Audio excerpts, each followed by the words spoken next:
오늘 말씀의 제목은 뒤척이는 밤을 보낸 사람들. 뒤척이는 밤을 보낸 사람들. 우리 모두 인생을 살다 보면은 잠을 이루지 못하는 그런 밤이 있습니다. 걱정이 많아서 때로는 뭔가 굉장히 억울한 일을 당해서 또 답이 없어서 밤새 눈을 감아도 또 생각이 계속해서 꼬리를 물고 마음속은 입으로 나올 때도 있지만 마음속에서 계속 뭔가 좀 중얼중얼합니다. 성경에도 그런 사람들이 나옵니다. 밤새 깨어 중얼거리는 불평과 한숨을 쏟아놓은 사람들, 눈물로 기도한 사람들, 밤새 하나님과 씨름한 사람들, 그리고 두려움 속에서도 믿음으로 새벽을 맞은 사람들, 여러 종류의 사람들이 나옵니다. 얼마 전 수요 저녁 예배 시간에 민수기를 이제 마쳤습니다. 우리 수요 저녁마다 성경 강의 시간이 있는데 그 민수기를 마치고 이제 여호수아서를 시작을 했습니다. 제가 여호수아서 강의를 이제 미리 이제 준비하면서 우연히 매우 흥미로운 단어를 발견을 했습니다. 히브리어로는 룬입니다. 룬, 발음이 룬인데 이 단어는 밤을 보내다, 숙박하다 이런 뜻을 갖고 있습니다. 그래서 밤에 잠을 잤다는 의미가 없는 것은 아니지만 깊은 잠을 잤다는 그런 의미가 아니라 사전을 보니까 밤잠을 뒤척거리며 보내다, 어둠 속에 머물다, 그것이 잠이 들었든 잠이 들지 않았든 뭔가 어둠 속에 머물렀다는 그런 의미입니다. 룬이. 그리고 밤을 지새우다 이럴 때 많이 사용하는 단어예요. 근데 이 똑같은 단어가 어떤 뜻을 갖고 있냐면은 불평하다, 중얼거리다 라는 뜻을 똑같이 갖고 있습니다. 그래서 우리 인생에 잠 못 이루지 못하는 날들이 있죠. 성경에 나온 그러한 믿음의 사람들도 그런 날들이 있었는가 좀 제가 살펴보고 싶었어요. 그런데 성경과 제가 사전을 열어서 이렇게 찾아보니까 아까 말씀드린 대로 많은 믿음의 사람들이 그런 날들을 보낸 것을 발견할 수가 있었어요. 그래서 그 단어가 성경에 나오는데도 우리가 읽으면서 성경을 많이 읽는데도 발견할 수 없는 이유는 그것이 영어든 또 한국어 성경이든 그것이 그런 단어로 번역이 되지를 않았어요. 히브리의 본래 그 단어의 뜻으로. 다른 뜻이 있으니까 그렇게 이제 번역이 될 수밖에 없는 것 같아요. 그래서 그 구절들을 제가 이제 히브리어로 그 단어로 된 것들이 어떤 단어들인지 쭉 이제 이렇게 뽑아서 그것을 그 구절들 어떤 상황 속에서 이 말씀들이 그렇게 되었는지 제가 묵상을 하면서 참 하나님께서 이런 순간에도 이렇게 함께 하시고 또 이렇게 이끌어 가시고 또 이렇게 역사하시는구나 하는 그러한 새로운 것을 좀 발견하게 되었습니다. 이것은 뭐냐면은 여러분 마치 미국 땅에서 혹은 그 캐나다 땅에서 둘 다 그 나야가라 폭포를 볼 수가 있잖아요. 근데 건너편 가서 다른 쪽 땅에서 그 나야가라 폭포를 보는 느낌, 그런 새로운 느낌이었던 거예요. 그러니까 지금까지 보지 못했던 위치에서 그들의 삶의 현장을 이렇게 엿볼 수 있는 그런 즐거운 발견이었고 또 그것이 그냥 발견의 기쁨이 아니라 제 개인적으로도 큰 은혜가 되고 격려가 되어서 귀한 우리 성도님 여러분과 함께 나누고 싶었습니다. 그래서 오늘 말씀을 통해 잠 못 이루는 밤에 뒤척이는 밤을 보내는 밤에 하나님은 과연 무엇을 하시는가 우리가 함께 살펴보도록 하겠습니다. 첫 번째, 광야의 이스라엘 백성들입니다. 광야의 이스라엘 백성들. 우리가 방금 읽었던 그 본문의 말씀입니다. 이 이스라엘 백성이 출애굽해서 광야로 나온 지 한 달쯤 되었을 때예요. 그러니까 나온 지 얼마 되지 않았을 때죠. 한 달쯤 되었을 때 이제 그들이 이집트 땅에서 나올 때 가지고 왔던 그 먹을 것들이 이제 떨어지기 시작했어요. 그러자 밤새 모세와 아론을 원망하기 시작했습니다. 불평하기 시작했습니다. 온 회중이, 오늘 읽었던 말씀이죠. 온 회중이 광야에서 모세와 아론을 향하여 원망하니라. 여기서 원망하니라는 단어가 바로 룬입니다. 룬. 그들이 원망하면서 밤을 지새운 것입니다. 어쩌면 잠자리에서 잠을 딱 누웠는데 잠자리에서 이게 먹을 것이 이제 쌀떡이 다 떨어져 가는 것을 생각하니까 광야에 있고 어디 가서 뭐 먹을 거 주술 수도 없고 캐낼 수도 없고 키울 수도 없고 이 근심과 짜증이 이게 올라온 것일 수가 있어요. 사람이 먹는 것이 참 중요합니다. 그래서 당장 먹을 것이 당장은 남아 있는데도 그 뒤에까지 자꾸 걱정을 하는 거예요. 그래서 그것에 대해서 미리 걱정하고 또 욕심을 부리기도 하고 또 어쩔 때는 좀 치사해지기도 합니다. 자, 그렇게 근심이 올라올 때 우리 하나님의 백성이 우리 아버지 되신 하나님 앞에서 그것을 믿음으로 우리가 해결하지 못하면은 이게 점점 스트레스가 막 쌓이면서 막 투덜 막 이렇게 하게 돼요. 막 투덜이가 되는 거예요. 이 어느 정도까지는 괜찮아요. 그렇게 투덜투덜 하는 게. 하나님도 뭐 우리 아시죠. 그런 상황들을. 우리가 그 정도밖에 되지 않는 것들을 왜 모르시겠어요. 하지만 성도가 문제는 그것을 방치하면 문제가 돼요.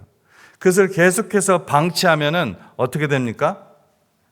하나님의 백성들한테는요, 영적인 싸움이 항상 있어요. 스피리추얼 워페어가 있습니다.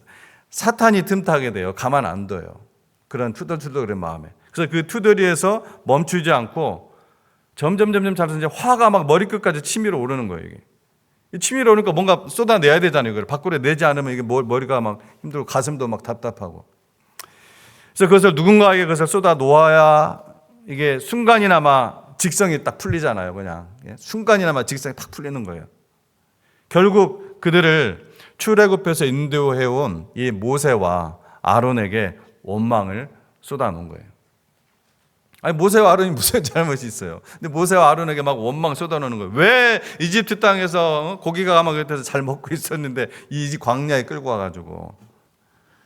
근데 사실은 모세와 아론을 원망하는 것은 뭐예요? 누구를 지금 원망하는 거예요? 하나님 원망하는 거예요. 그 모든 것들이 모세와 아론도 하나님이 인도에서 하나님이 시켜서 하신 일이란 말이에요. 그 사명 때문에. 결국은 하나님을 원망하는 것과 똑같은 것이죠. 모세와 아론을 원망한 것은. 그래서 그들이 어느 정도까지 심하게 원망을 했냐면은 우리가 애굽 땅에서 고기가마 곁에 있을 때가 더 좋았다. 고기가마 곁에 있을 때. 이 말이 참 표현이 독특하죠. 그들이 고기를 먹을 때가 더 좋았다 이렇게 안 해요. 고기가마 곁에 있었어요. 노예들이 무슨 고기를 자기네들이 먹어요. 예? 먹으면 어때 국물이나 맛보려고 국물을 맛봤을지 모르겠지만 괜히 뜯어먹었다가 그 들켰다가는 뭐 하루 종일 온 가족이 굶을 수도 있고 매를 얻어맞고 그럴 수도 있잖아요. 노예였단 말이에요. 그들의 삶이. 그들은 주인을 위해서 고기가마 옆에서 국 끓이는 사람들이었어요. 그냥 요리하는 사람들이었단 말이에요. 이게 무슨 말이냐면은 내가 차라리 예수님 안 믿을 때가 더 좋았다. 이렇게 말하는 거랑 틀려요. 똑같아요. 똑같은 말이에요. 아무리 힘들어도 그렇지 여러분 생명을 주신 하나님께 이 영생과 우리의 어떤 이 생필품을 바꿀 수가 있나요? 하나님은 또 우리를 구원하신 다음에 그냥 뒷짐지시고 그냥 구경하는 분이 아니십니다. 그런 뒤척이는 시간에도 그리고 여러분 지금 예배드리는 여러분의 시간을 하나님께 드리는 이 시간도 우리를 하나님의 믿음의 사람, 천국의 백성답게 다듬기 위해서 만들어가기 위해서 왜 하나님 나라 들어가서는 하나님 나라의 원리로 살아야 되거든요. 그래서 우리를 하나님 나라의 백성다운 그런 삶의 인격으로 다듬어 가시고 또 우리를 훈련시키시고 인도하시고 공급하시는 중입니다. 지금 이 시간도요. 믿습니까? 하나님은 그 불평의 밤, 백성들의 그 불평의 밤을 들으시고 먼저 어떻게 했어요? 기억나십니까? 이들이 나중에 혼나요. 이것 때문에 아주 크게 혼나는데 근데 먼저 어떻게 해요? 배불리 먹여요. 일단 먹이시는 거예요. 혼나도 좀 먹여놓고 혼나야죠. 이게 그래야지 좀 어느 정도 할 수 있지. 그래서 아침에 뭘 내려주셨어요? 만나와 메추라기. 아주 메추라기를 어마어마하게 내려주셨어요. 이 메추라기는 이제 2달 정도 내려주셨는데 하나님의 역사하시는 손길을 먼저 보여주신 거예요. 살아계신 하나님의 역사하시는 먼저 보여주셨습니다. 하나님께서는 이미 어떤 계획을 갖고 계셨어요? 40년 동안 그들에게 뭘 내려주세요? 만나를 내려주셨어요. 이미 그 계획을 갖고 계셨어요. 그런데 그들이 내일 일을 걱정하면서 원망하면서 밤을 지새웠던 것입니다. 원망하면서. 성도님 여러분, 우리가 불평하는 그 시간에도 하나님 듣기 싫어서 여기 나가 계시는 것이 아니라 여전히 그 불평을 다 듣고 우리와 함께 계십니다. 우리의 마음을 믿음으로 이끄십니다. 왜 나에게 이런 일이? 라고 묻는 그 순간에도 하나님은 이미 아침의 만나를 준비하고 계신다는 것입니다. 두 번째, 다윗을 보도록 하겠습니다. 다윗은 자신의 죄로 인해서 병든 아이를 위해 밤새 엎드려 기도했습니다. 말씀을 보면은 사무엘하 12장 16절인데요. 다윗이 아이를 위하여 금식하고 안으로 들어가서 밤새도록 땅에 엎드렸더라. 밤새도록. 여기서 밤새도록이 뭐예요? 룬입니다. 룬. 똑같은 단어예요. 아까는 원망하며가 뭐였어요? 룬이었어요. 여기서는 밤새도록이 룬입니다. 이 뜻이 이렇게 이런 비슷비슷한 뜻을 갖고 있어요. 밤을 지새웠다는 거예요. 다윗이 말년에 영적으로 흐려졌죠. 그래서 자기의 부하의 아내를 탐하게 되었습니다. 그 둘 사이에서 아들이 태어났는데 하나님께서 이를 심판하심을 보여주시기 위해서 그 진노하시고 아이가 죽을 병에 걸리게 하십니다. 여기서 우리는 이 자식의 생명을 위해서 밤새도록 땅에 엎드렸던 다윗의 그 심정을 설명하지 않아도 너무나 잘 이해할 수가 있습니다. 누가 이렇게 하지 않을 수 있겠어요? 밤새도록. 근데 기도했다고 하진 않아요. 기도도 했겠죠? 뭐라고 표현하면 땅에 엎드려져 있었다고 했습니다.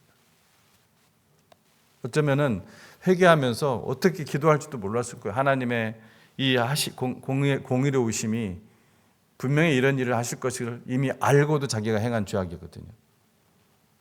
다만 하나님의 긍휼을 구하고 있었겠죠. 그 땅에 엎드려지면서 밤새 하나님, 제 죄는 알지만 제발 아이만은 살려주십시오.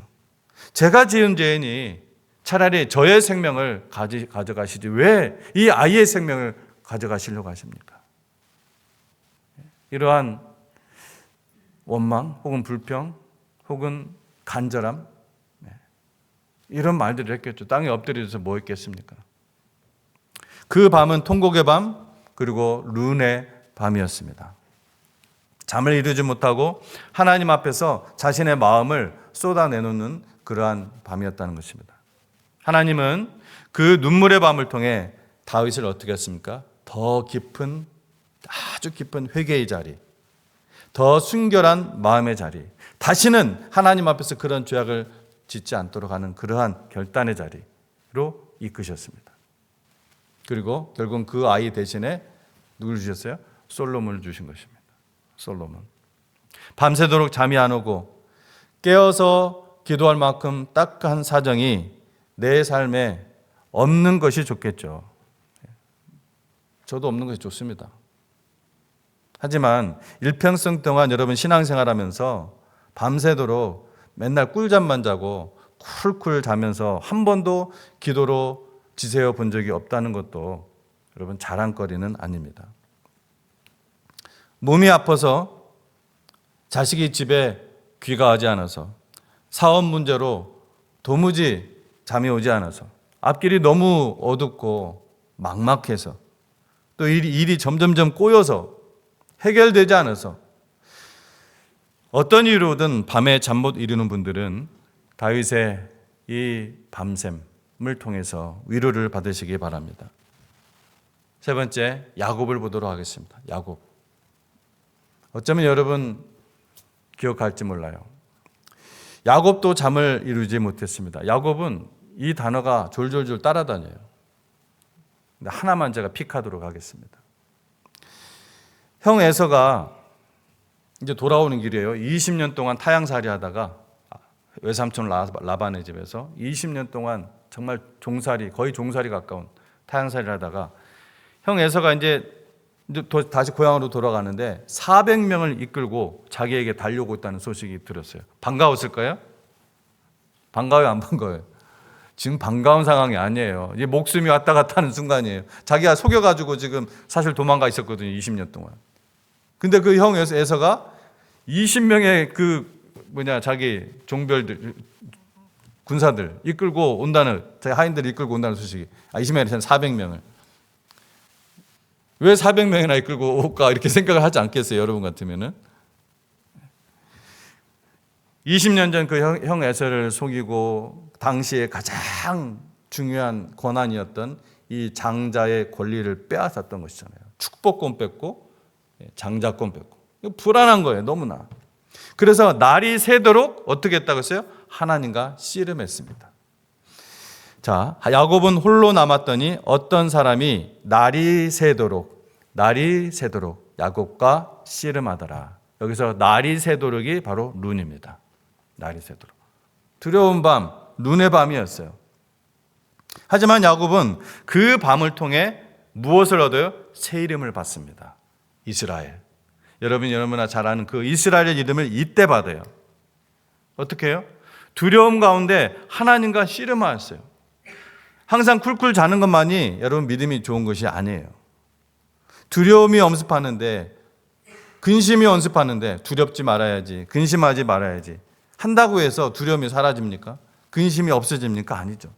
어떨 때는 수면제를 먹어도 잠이 오지 않습니다. 워킹하잖아요.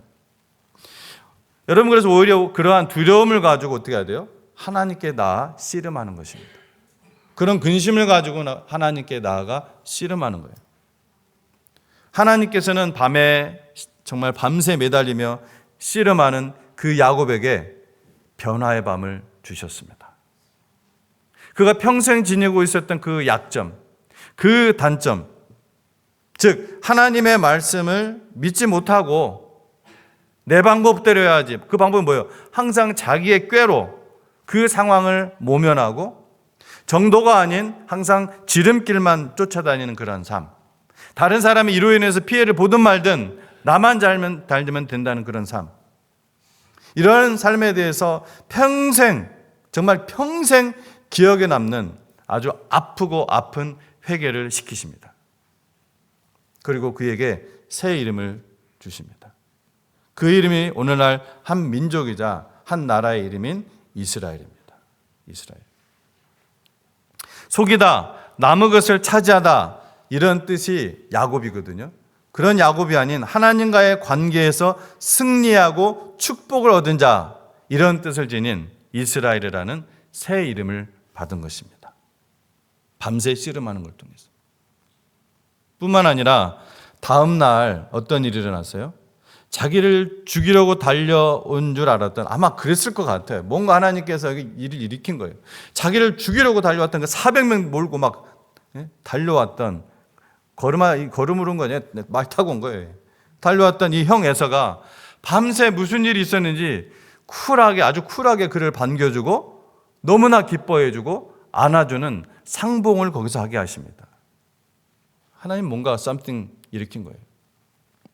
안 죽었고, 이게 나 죽었다 이렇게 생각했다가 이 살아난 기분이었는지, 아니 뭐 하나님께서 날 살려주셨거나 하는 그런 놀라움이었는지, 그는 이렇게 형에게 흥분하면서 막 말을 해요. 이게 뭐 뭔 말하는지도 모르고 흥분하면서 한 말 같아요. 제가 볼 때는 내가 형님의 얼굴을 배운즉 하나님의 얼굴을 본 것 같습니다. 형님의 얼굴을 본즉 하나님 얼굴을 본 것 같습니다. 이런 얘기를 하는 거예요. 너무나 자기가 지금 뛸 듯이 좋은 거죠. 죽었다가 살아났는데. 성도 여러분, 우리의 밤이 불안할 때, 두려움 때문에 날이 새도록 하나님과 씨름했던 그 야곱을 여러분 기억하십시오. 그때가 바로 하나님께서 우리의 이름을 바꾸시는 순간일 수가 있기 때문입니다. 네 번째, 여호수아입니다. 여호수아. 바로 제가 이 부분을 보다가 찾게 된 거였어요. 여호수아가 이제 40년 광야 생활을 마치고 이스라엘 백성을 이끌고 어디에, 무슨 강 앞에 있어요? 요단강.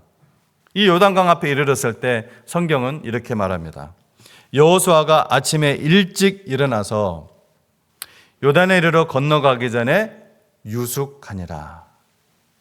그래서 여기서 유숙하다가 바로 룬입니다. 룬. 그들은 가나안 입성을 앞두고 3일 동안 요단강가에서 유숙했습니다. 근데 여러분, 이것은 단순한 숙박이 아닙니다.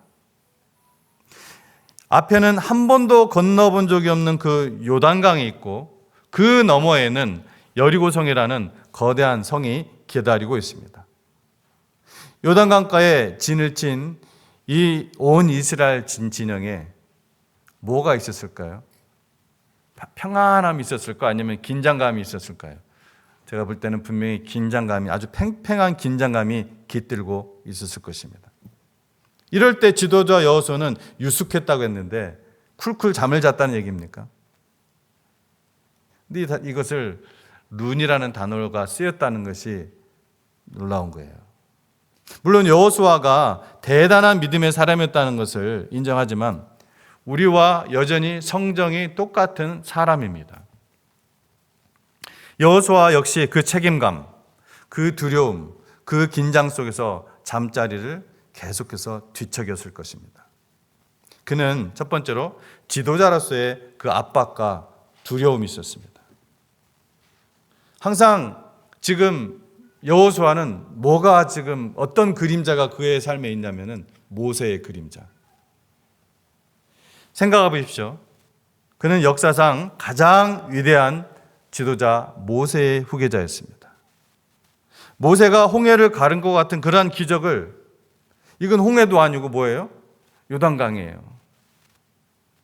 이것을 내가 과연 가를 수 있을까? 내가 여기를 건널 수 있을까? 과연 어떻게 할 수 있을까? 백성들이 자신을 따를까? 이런 중압감이 컸을 것입니다. 실패에 대한 두려움. 평소에요, 그 폭이 30m밖에 되지 않는 그 요단강이에요.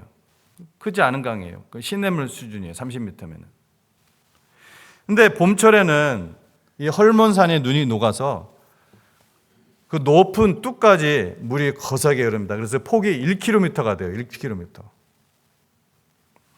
요단강을 건넌다는 것은 전쟁이 예고된 그 가나안 정복의 시작이었어요. 이런 복잡한 생각들. 백성을 안전하게 인도하고 전쟁에서 승리해야 한다는 엄청난 부담감을 느꼈을 수가 있습니다. 참 지도자로서 공감되는 걸, 많은 걸 제가 공감할 수가 있어요. 백성의 잠재적 불평에 대한 염려가 있지 않겠습니까? 이 백성들의 습관이 뭐예요? 불평과 원망이에요. 40년 동안 바뀌지 않아요. 불평과 원망, 불평과 원망. 그래서 그 광야 세대의 전체를 밟지는 않을까? 이스라엘 백성이 광야에서 모세를 향해, 그 위대했던 그 모세를 향해 룬했던, 즉 원망했던 그 원망과 불평을 옆에서 직접 목격한 세대였어요. 또 그런 원망이 일어나서, 원망이 일어난 것까지는 좋은데 이 원망 때문에 이 강을 건너지 못하고 다시 광야로 돌아가는 삶을 살아야 되는 것 아닌가? 이러한 염려. 3일 동안의 준비 기간 동안 이 백성들 사이에서 백성들이 그러는 거예요. 강을 건널 수 있을까? 바로 기적을 행하지 않는가? 왜 자꾸 3일 동안 기다리지? 이런 불안과 원망의 목소리가 나오지 않을까? 염려했을 수도 있습니다. 제가 여호수아의 자리에 들어가서 한 인간으로서 공감해 보려고 한 거예요. 이런 것들이 다 성경에 기록됐다는 것이 아니라. 그러나 여호수아는 그 3일간의 밤을 믿음으로 이겼습니다. 여호수아는 요단강 도하전에 하나님으로부터 여호수아 1장에서 무려 4번이나 이 말을 하나님께서 하시는데, 강하고 담대하라. 강하고 담대하라. 강하고 담대하라. 강하고 담대하라. 이 명령을 4번이나 받았어요.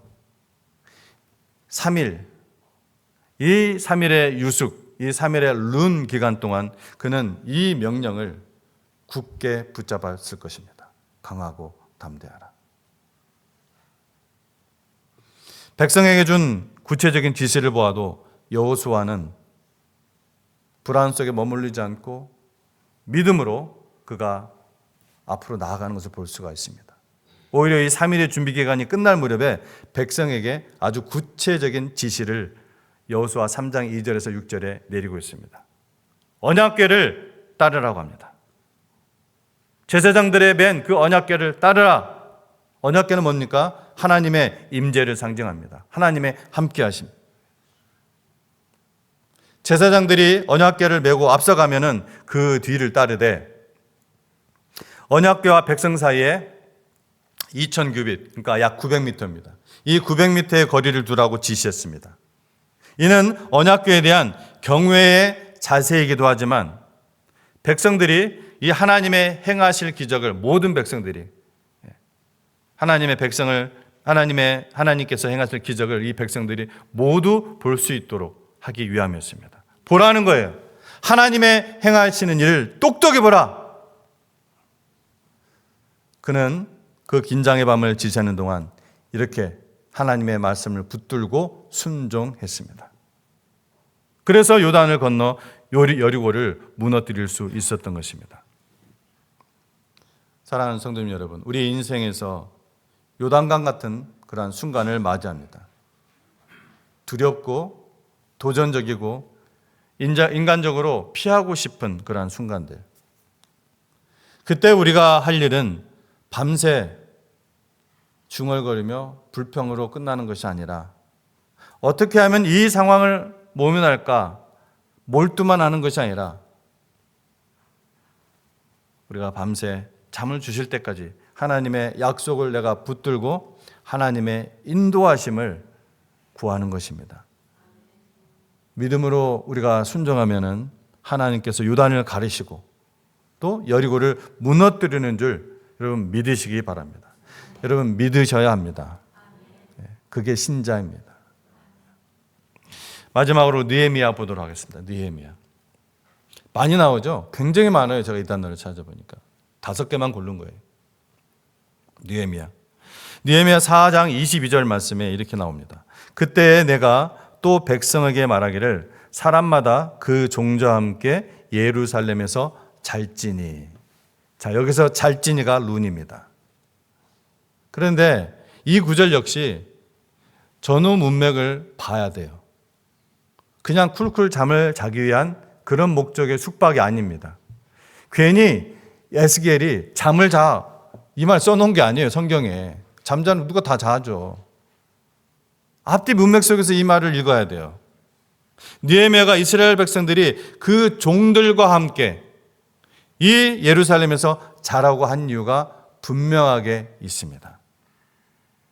느헤미야가 모두 예루살렘 안에서 숙박하라고 한 이유는 예루살렘 인근에 살고 있던 사람들은 저녁에 이제 함께 일을 하다가 일을 마쳐지면은 자기의 집으로 가서 자려는 경향이 있었기 때문이에요.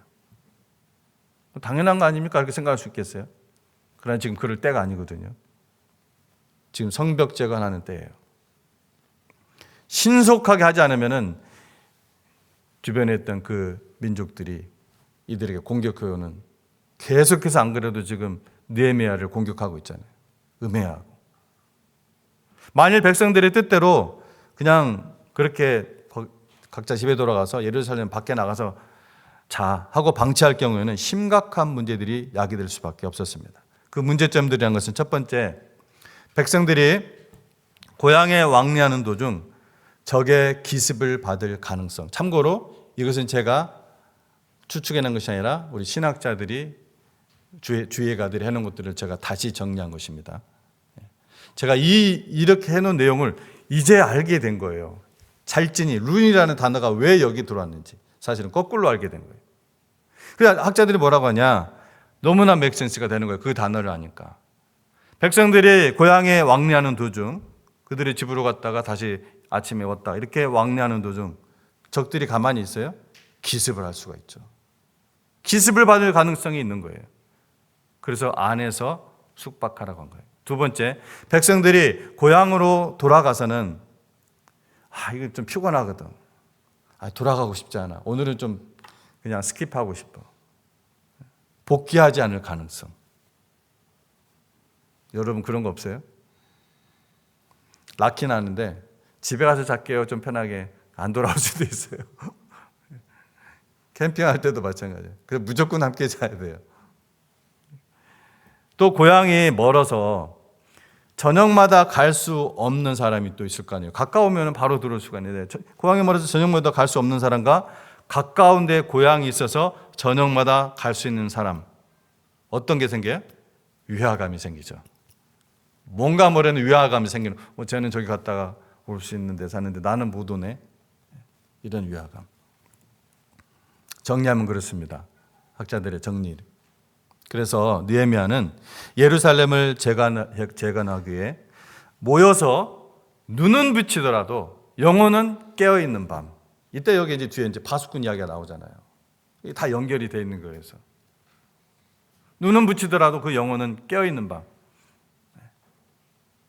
기도의 밤을 만들었던 것입니다.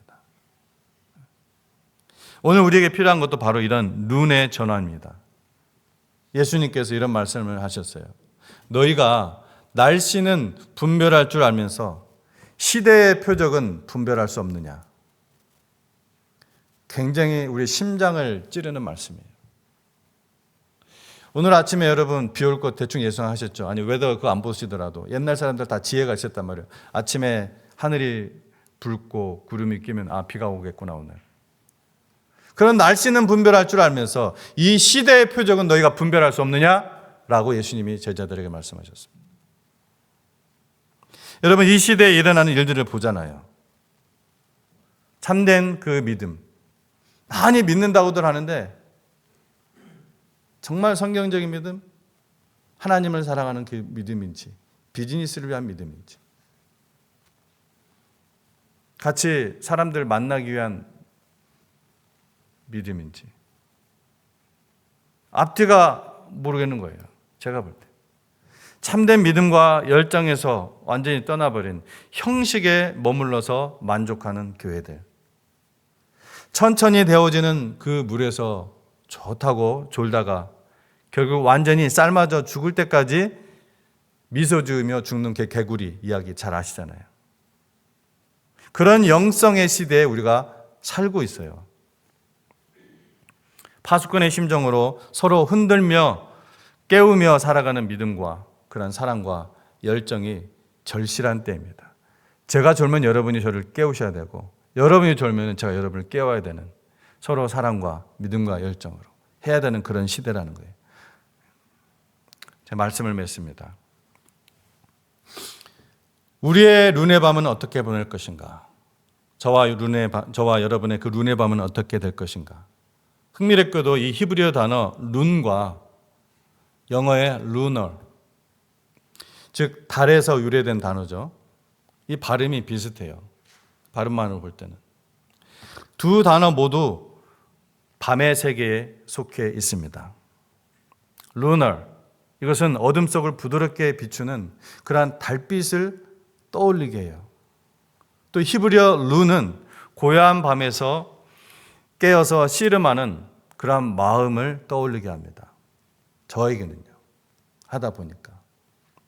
그래서 제가 실제로 그렇게 맞는지 에스티몰로지 딕셔너리를 찾아보니까 아니에요. 거기에서 유래된 단어는 아니에요. 그러니까 언어학적 연결은 없어요. 근데 언어학적 연결이 없을지 몰라도 신학적 묵상의 연결은 결코 우연이 아니라 저는 생각이 돼요. 우리가 룬, 즉 쉬지 못하고 불평하고 고요 속에서 씨름하는 그 밤을 보내는 바로 그때 하나님의 은혜의 lunar light, 하나님의 그 은혜의 달빛이 가장 은밀하고 부드럽게 비추는지도 모릅니다. 하나님은 종종 모든 소리가 멎은 그 달빛 아래에서 가장 깊고 조용한 일을 행하십니다. 그러므로 다음에 마음이 잠들지 못하는 밤이 온다면 여러분 기억하십시오. 그것은 길을 잃을 시간이 아니라 하나님의 그 달빛 아래에 서 있는 시간. 그곳에서 우리의 눈이 하나님의 은혜의 순간으로 바뀌는 시간일 수가 있습니다. 사랑하는 성도님 여러분, 하나님은 우리의 밤을 아십니다. 잠을 이루지는 못한 밤, 그 속에서의 불안과 한숨까지도 다 들으십니다. 이스라엘의 불평도 들으셨고 다윗의 눈물도 받으셨고 야곱의 씨름도 보셨고 여호수아의 두려움도 아셨습니다. 에스겔이 함께 모여 서로 흔들어 깨우는 그 밤들에도 함께 하셨습니다. 그리고 그 모든 룬의 밤 뒤에는 하나님의 아침이 있었습니다. 그러므로 우리가 잠 못 이루는 그 밤에 불평 대신 기도로 한숨 대신 믿음으로 하나님의 약속을 붙들고 깨어 있다면 하나님은 반드시 우리의 새벽을 여실 것입니다. 마지막 이와 관련한 말씀 여러분에게 들려드리도록 하겠습니다. 시편 30편 5절입니다. 저녁에는 울음이 깃들일지라도 아침에는 기쁨이 오리로다. 아멘. 기도하겠습니다.